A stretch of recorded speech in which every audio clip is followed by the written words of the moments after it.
Sir ఒకటి ఇప్పుడు ఈ ఎయిర్ క్రాఫ్ట్ చాలా పాపులర్ను మంచి కంపెనీ. బోయింగ్ కంపెనీ అనేది చాలా మంచి కంపెనీ అనమాట.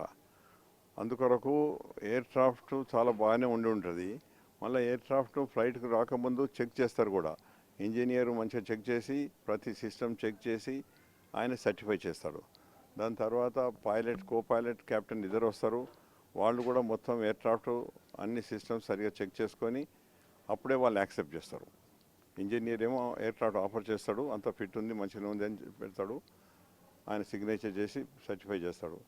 తర్వాత పైలట్ కూడా అన్ని చెక్ చేసుకొని ఓకే ఎయిర్ క్రాఫ్ట్ మంచిగా ఉంది, నేను యాక్సెప్ట్ చేస్తున్నాను అని యాక్సెప్ట్ చేస్తారు. అది నా కామన్ ప్రొసీజర్.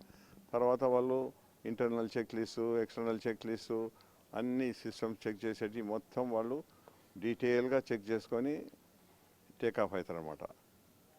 అయితే ఆ టేకాఫ్ అయిన తర్వాత ఇదేంటంటే ఇప్పుడు పైలట్స్ కూడా ఇద్దరు పైలట్స్ మంచి ట్రైన్ అయిన వాళ్ళు, మంచి ఎక్స్పీరియన్స్ ఉన్న పైలట్సే. ఈ పైలట్స్ యొక్క సిస్టమ్ కూడా ఎట్లుంటుందంటే మాకు ప్రతి 6 months ఒక మెడికల్ ఎగ్జామ్ ఉంటుంది. అచ్చా, ఇంకొకటి నేను చెప్పదలుచుకున్నది ఏంటంటే పైలట్స్ ఇప్పుడు ఎయిర్ క్రాఫ్ట్లకు రాకముందు వాళ్ళకు బ్రెత్ అనలైజర్ చెక్ కూడా ఉంటుంది అనమాట. అంటే ఏంది వాళ్ళ దగ్గర ఏం ఆల్కహాల్ యొక్క తీసుకున్నారా లేదని కూడా టెస్ట్ చేస్తారు. అదే ముందు లేకుండే ఇప్పుడు మాత్రం చాలా స్ట్రిక్ట్గా ఉంది, అది ఉంటుంది. దాని తర్వాతనే వాళ్ళు ఎయిర్ క్రాఫ్ట్లోకి వస్తారనమాట. తర్వాత వాళ్ళ యొక్క ఫిజికల్ టెస్ట్ కొరకు ప్రతి 6 monthsకు మెడికల్ బోర్డ్, ఒక డాక్టర్ సర్టిఫై చేస్తాం కాదు, ఆడ 4-5 డాక్టర్స్ ఉన్న బోర్డులో వాళ్ళు సర్టిఫై చేయాలి. ఇంకొకటి ఏంటంటే ప్రతి 6 monthsకు వాళ్ళకు మేము రిఫ్రెషర్ కోర్స్ అని పిలుస్తాం. రిఫ్రెషర్ కోర్సులో ఏం చేస్తామంటే ఈ లేటెస్ట్ ఇంకేమన్నా అడ్వాన్స్మెంట్ వచ్చిందా, టెక్నాలజీ వచ్చిందా, ఏమైనా చేంజెస్ వచ్చినా. ఇప్పుడు ఒక ఎయిర్పోర్ట్ పోతే ఎయిర్పోర్ట్ దగ్గర ఏదైనా ఓ టవర్ కన్స్ట్రక్షన్ అయిందనుకోండి, లేకపోతే ఎయిర్పోర్ట్ దగ్గర ఏదైనా పెద్ద బిల్డింగ్స్ వచ్చినాయి అనుకోండి, అట్లా ఆ మ్యాప్లో ఏమైనా చేంజెస్ ఉంటే అటువంటి వాటి కొరకు కూడా మేము ట్రైనింగ్ ఇస్తాం ప్రతి 6 monthsకి ఒకసారి. ఇప్పుడు మీకు సాధారణంగా ఒక మీరు కాలేజీలో కావాలంటే వాళ్ళు 30-35% తోటే పాస్ అవుతారు. ఇక్కడ 70% కంటే కోసమే వాళ్ళు ఎగ్జామినేషన్ పాస్ అవుతారు. అది గ్రౌండ్ సబ్జెక్ట్స్ లోపల. తర్వాత వీళ్ళను మనం ట్రైనింగ్ ఇస్తాం. ట్రైనింగ్ ఇచ్చిన తర్వాత మళ్ళీ వాళ్ళు 90% వాళ్ళు మార్క్స్ రావాలి. ఎమర్జెన్సీస్లో కూడా 100% రావాలి. నేను నా అట్లాంటి వాళ్ళు ఇన్స్ట్రక్టర్ ఎగ్జామినర్స్ వీళ్ళని చెక్ చేస్తారనమాట. ఎమర్జెన్సీస్లో కూడా ఒక్కటి కూడా వాళ్ళు సరిగా చేయకపోతే వాళ్ళని ఫెయిల్ చేసేస్తాం మేము. సార్ ఇప్పుడు సుమారుగా మీరు 25,000 hours మీరు మొత్తం ఫ్లయింగ్ టైమ్గా మీకు రికార్డు ఉంది. అవును. సో ఈ ఎక్స్పీరియన్స్తోని మీరు అసలు ప్రమాదం జరగడానికి గల కారణాలు ఏవేంటి అని చెప్పి ఏమైనా అంచనా వేయగలుగుతారు? అదే ఒకటి నేనేం చూస్తానంటే ఎప్పుడు ఎన్నడూ కూడా 2 ఇంజన్స్ ఒకసారి ఫెయిల్ అవటం ఎప్పుడు కాలేదు. చాలా చాలా రేర్ అన్నమాట. దాని కొరకు రీజన్ నేను ఏమనుకుంటున్నా అంటే ఏదైనా ఫ్యూయల్ యొక్క కంటామినేషన్ ఏమైనా ఉండేది ఉంటే దేర్ ఇస్ ఎ పాసిబిలిటీ. లేకపోతే 2 ఇంజన్లు ఫెయిల్ కావు. ఇప్పుడు ఫ్యూయల్ కంటామినేషన్ ఉంటే మరి 2 ఇంజన్లకు అదే ఫ్యూయల్ పోతుంది కదా. అందుకొరకు 2 ఇంజన్లు ఫెయిల్ అయ్యే పాసిబిలిటీ ఉంటుంది. ఇక లేకుంటే ఒకటి సార్లు వరల్డ్లో ఒకటి ఏమైందంటే పక్షులు, ఒక గ్రూప్ ఆఫ్ పక్షులు, ఒక 100 పక్షులు వస్తే 2 ఇంజన్లు అవి సక్ అయిపోయినాయి, 2 ఇంజన్లు ఫెయిల్ అయినాయి. అయితే వాటి దగ్గర రివర్ ఉంటే ఆ రివర్లో పోయి ల్యాండ్ అయ్యాడు. లక్కలీ ఎవరికి సావలేదు, ఎవరి ఇది కాలేదన్నమాట. సో అటువంటిది కూడా ఎప్పుడో ఒకసారి రేర్ కేసు అయిందనమాట. సార్ ఇక్కడ సార్ మెయిన్ థింగ్ ఏంటంటే ఇప్పుడు జరిగినటువంటి ఘటనలో పక్షుల వల్ల ఏమైనా జరిగిందా, లేకపోతే ఇంకొకటి టేకాఫ్ సమయంలో మిస్ అంటే లగేజ్ అనేది మిస్కాల్కులేషన్ వల్ల ఏమైనా జరిగింది అనుకోవచ్చా సార్? లేదు, అట్లా మిస్కాల్కులేషన్ అనేది ఉండదు. ఎందుకంటే ప్రతి లగేజ్ వెయిట్ అవుతుంది, ఆ వెయిట్ రికార్డ్ అవుతుంది. ప్రతి మనిషిది కూడా approximately 75 kg and average wait తీసుకుంటాం మేము. కొంతమంది తక్కువ కావచ్చు, కొంతమంది కొంచెం ఎక్కువ కావచ్చు. అందుకొరకు యావరేజ్ ఇప్పుడు 100 మంది ప్యాసింజర్స్ అంటే 100 × 75 kg లెక్క పెట్టుకుంటాం. అట్లే బ్యాగేజెస్ అయితే ప్రతి బ్యాగేజ్ వెయిట్ అవుతుంది. ప్రతి హ్యాండ్ బ్యాగేజ్ ఉంటుంది మనం పట్టుకుపోయేది, దానిది కూడా మనం 7 kg 8 kg వరకు అట్లా లిమిట్ ఉంటుంది. అంతలో అట్లా కూడా దాన్ని అందుకొరకు ప్రతిదీ వెయిట్ క్యాలిక్యులేషన్ ఉంటుంది. ఇప్పుడు ఒక ఎయిర్ క్రాఫ్ట్ ఉందనుకోండి, దానికి 52 tons కావాలి. 52 tons మ్యాక్సిమం వెయిట్ ఉంటుంది. అయితే దానిలో ఇది ప్యాసింజర్ వెయిట్, మన బ్యాగేజ్ వెయిట్, ఇంకేమైనా కార్గో ఉంటుంది అనుకోండి, న్యూస్ పేపర్స్ ఉంటాయి, ఇంకేమైనా మనం ఏమైనా సామాన్ తీసుకుపోతుంటాం, ప్రతిదీ వెయిట్ అవుతుంది అనమాట. ఓకే అందుకొరకు అది ఓవర్ వెయిట్ తోటి యాక్సిడెంట్ అయిందని కాదు. సార్ ఇప్పుడు గతంలో మీరు HS-48కి కానీ అలాగే బోయింగ్ 737కి కానీ అలాగే ఎయిర్ బస్ A300కి కానీ ఎగ్జామినర్గా పనిచేశారు. అవును.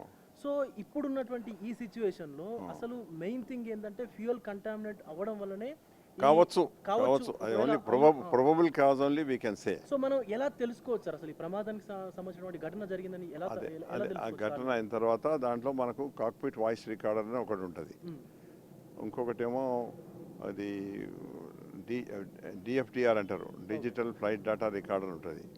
దాంట్లో బ్లాక్ బాక్స్ అంటారు. బ్లాక్ బాక్స్ అంటారు, దానిలో అన్ని డీటెయిల్స్ ఉంటాయి అన్నమాట. ఆ డీటెయిల్స్ ఇప్పుడు సాధారణంగా సముద్రం మీద యాక్సిడెంట్ అయితే, పర్వతాల మీద యాక్సిడెంట్ అయితే ఆ ఎక్విప్మెంట్ దొరకడానికి టైం పడుతుంది, దొరకవచ్చు దొరకకపోవచ్చు. కానీ ఇక్కడ మాత్రం ఇది మన ల్యాండ్లో దగ్గర డిస్టెన్స్లో అయింది కనుక అది ఇమీడియట్గా దొరుకుతుంది.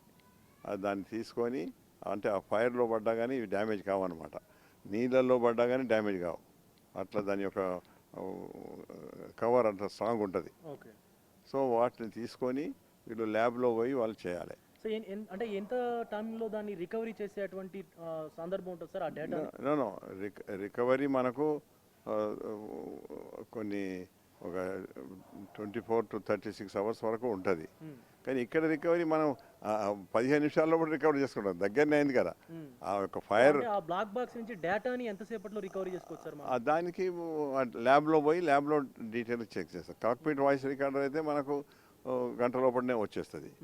కానీ ఈ డిజిటల్ ఫ్లైట్ డేటా రికార్డర్ అనేది కొంత టైం పడుతుంది, ఎందుకంటే దాన్ని ప్రతి సిస్టమ్ని దాన్ని అనలైజ్ చేయవలసి వస్తుంది, దాన్ని చేసుకోవాల్సి వస్తుంది. అది మాత్రం కొంచెం టైం కావచ్చు. అది దానికి ల్యాబ్లో తీసుకుపోయి, ఇప్పుడు ముందేమో మనం ఫారిన్ కంట్రీకి పంపుతాం దాన్ని డీకోడ్ అవడానికి. ఇప్పుడు మన ఇండియాలోనే మన దగ్గర ఫెసిలిటీ ఉంది, ఎయిర్ ఇండియా వాళ్ళ దగ్గర కూడా ఉన్న ఫెసిలిటీ. నేను అప్పుడు మన ఫ్లైట్ సేఫ్టీ డైరెక్టర్ ఉన్నప్పుడు అప్పుడు నేను అటువంటి ఎక్విప్మెంట్ మన దగ్గర తెప్పించినాను. సో ఇప్పుడు అది ఇక్కడనే చేసుకొని మనకు 2 రోజుల్లో కూడా మొత్తం తెలిసిపోతుంది రీజన్. సార్ ఇప్పుడు ప్రధానంగా చాలా వరకు కూడా ఫ్లైట్స్ వాళ్ళు ఆకాశంలో ఉన్నప్పుడు కానీ మెయిన్ ల్యాండింగ్ అయ్యేప్పుడు కానీ ఇలాంటి ప్రమాదాలు చోటు చేసుకుంటాయి సాధారణంగా. కానీ ఇక్కడ అసలు కేవలం కొన్ని సెకండ్స్ గ్యాప్లోనే టేక్ ఆఫ్ అయినటువంటి కొన్ని సెకండ్స్ గ్యాప్లోనే ప్రమాదం జరిగింది. ఎలా చూస్తుంది? ఇప్పుడు సాధారణంగా రిస్క్ ఎక్కువ ఎప్పుడు ఉంటుందంటే ల్యాండింగ్ అప్పుడు రిస్క్ ఉంటుంది, టేక్ ఆఫ్ అప్పుడు రిస్క్ ఉంటుంది. ఇది టేక్ ఆఫ్ అయిన తర్వాతనే అయిందన్నమాట. అయితే అంత 30 seconds లోపలనే అయింది అని ఐ విట్నెస్ ఎవరైతే చెప్తున్నారో, ఎవరైతే ప్రాణంతో వచ్చిన మనిషి చెప్తున్నాడో, అంత తక్కువ టైంలో అయ్యేది ఉంటే మాత్రం ఎవరు ఏం యాక్షన్ తీసుకునే టైం కూడా దొరకదు. అయినా కానీ పైలట్స్కు ట్రైనింగ్ ఉన్నది, అది ఏం ఫెయిల్ అయింది అని కనుక వాళ్ళకి తెలిసేది ఉంటే దానికి ఇమీడియట్గా వాళ్ళు యాక్షన్ తీసుకోగలుగుతారు. కానీ ఎక్కువ టైం లేకుండే, అందుకొరకే నాకు ఇంకొకటి కూడా ఏమంటున్నా అంటే, ఆయన ఆ ప్యాసింజర్ స్టేట్మెంట్ ఇచ్చింది అంటే దేర్ వాజ్ ఎక్స్ప్లోషన్, పెద్ద నాయిస్ తోటి ఎక్స్ప్లోషన్ వచ్చింది, తర్వాత కింద పడ్డది ఎయిర్క్రాఫ్ట్ అంటుండ్రు.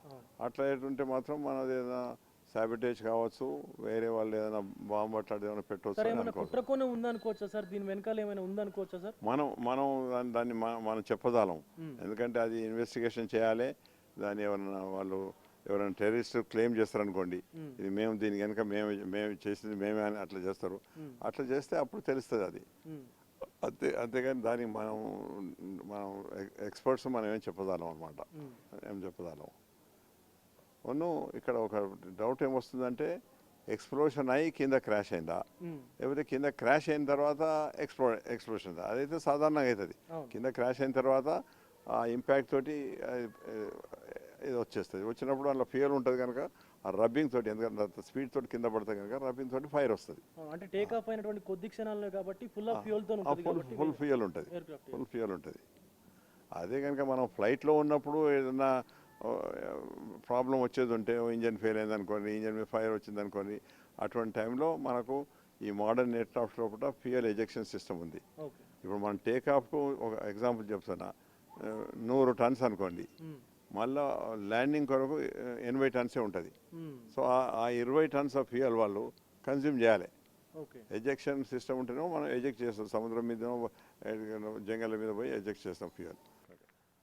సో ఇది సిచ్యువేషన్ అయితే అక్కడ జరిగినటువంటి ఆ దుర్ఘటన అనేది ఆ ఫ్లైట్ ఎక్స్ప్లోజన్ ఏదైతే జరిగిందో ఫ్లైట్కి సంబంధించినటువంటి ఆ ఘటన ఏదైతే జరిగిందో అహ్మదాబాద్లో మెయిన్గా ఆ ఫ్యూయల్ కంటామినేట్ అయితే ఒకవేళ ఆ ఇంధనం విమాన ఇంధనం అనేది కలుషితం అయితే కనుక ఇలాంటి ప్రమాదాలు జరగవచ్చు. ఒకేసారి ట్విన్ ఇంజన్స్ అంటే 2 ఇంజన్స్ కూడా ఒకేసారి ఆగిపోవడం అనేది ఇంతవరకు ఎప్పుడు జరగలేదు కాబట్టి సో ఒకవేళ అలాంటి ఘటనలు జరగాలంటే వందల కొద్ది కొన్ని పక్షుల గుంపులు ఆ ఇంజన్స్కి అడ్డుగా వచ్చినప్పుడు అవి ఇంజన్స్లోకి వెళ్ళి ఇలాంటి ఘటనలు జరుగుతాయి. కానీ ఇక్కడ టేక్ ఆఫ్ అనేటువంటి కొద్ది క్షణాలకే జరిగిందంటే ఒకవేళ ఫ్యూయల్ ఏదైతే ఉందో అది కంటామినేట్ ఫ్యూయల్గా భావించవచ్చు అంటూ కూడా కెప్టెన్ ఎస్ఎన్ రెడ్డి గారు ఏవియేషన్ ఎక్స్పర్ట్ గారు అభిప్రాయపడుతున్నటువంటి సందర్భం అయితే